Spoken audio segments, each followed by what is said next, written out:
Egwenge goeko ma kaunti ma Migori, jogo mantie kaunti ma Migori sani endi koro okwa mar mondo mi otemane tiyo kod magoeko teko mag mach mopogore opogore manyalo konyo weche goeko mag reso kor lwasi. Maendi en wach mabende koro notelne kod migosi Joseph Tilikia motelo ne weche goeko mag mos abotimo kendo rupode no endo. Jogo mantiere sekta mabende ng'iyo kaka inyalo ti kod maj goeko mabende koro reso kor lwasi kata green energy sani endi koro okwa mar mondo mi gitim kamano endo mapiyo piyo. Kane oloso e wach ni endi, jatelo mochung' ne weche goeko kaunti ma Migori Joseph Tilikia ne owacho ni koro kuom sani endi ber mondo mi koro oganda odog mano endo mago mabende gin yore goeko mag chweko kata tiyo kod mach mago mabende onge yiro maricho manyalo ketho kor lwasi.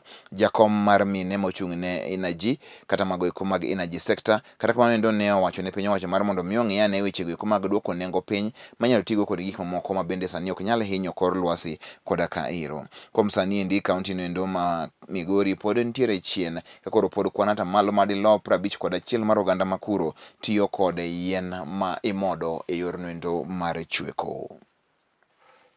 Mago jotelo gi kansila dem muket ne tend bobedo piny wane piny mane kendo adwara wachnu ni lanuru gino ni an kaka jakom mar ODM manogo Uhuru Kenyatta ibi kapok ogo kura e Nyatike.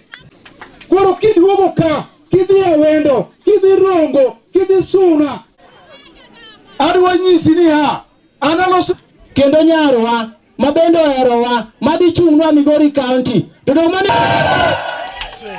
mama kol dhi tilwa maber Nyasaye mamondo oteli kichako nyaka chiemo ritieki e nying Ruoth Yesu. Amen.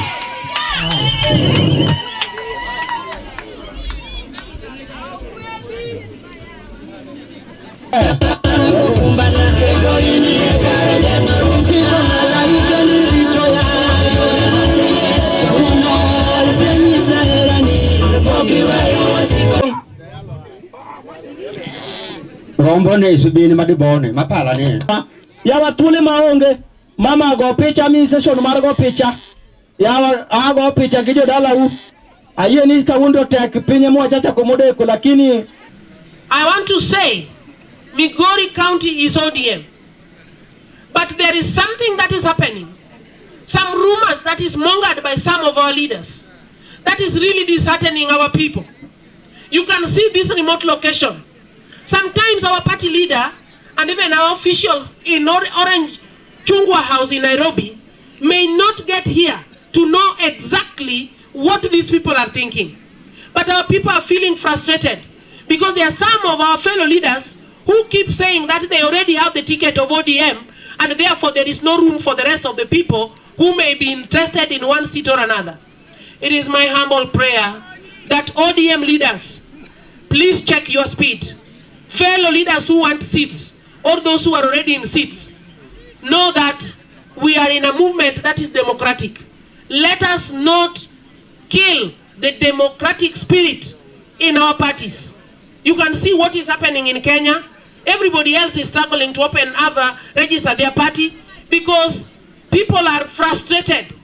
And I'm calling upon our leaders, beginning with John Mbadi from Mama Bay here.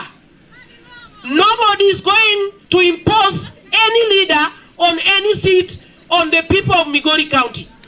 Let the people of Migori County choose all the leaders in all the seats according to what they think about these people.